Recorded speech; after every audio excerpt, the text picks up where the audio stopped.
हनुमंतांचं नाव काही दिसलं नाही.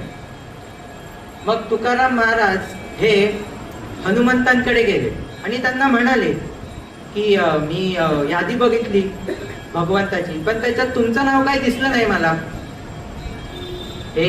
हे ऐकून हनुमंत थोडे गालातल्या गालात हसले आणि म्हणाले की तुम्ही 1 नंबरची यादी पाहिली असेल, भगवंताला 2 नंबरची यादी मागा.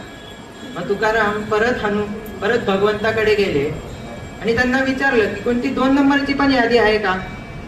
हो, हे घे. मग त्याच्यात सर्वात वरतीच हनुमंतांचं नाव होतं. मग खाली तुकाराम, कुंडलिक अशा सगळ्यांची नावं होती. तुकारामांनी विचारलं अशी 2-2 यादी करायची गरज काय?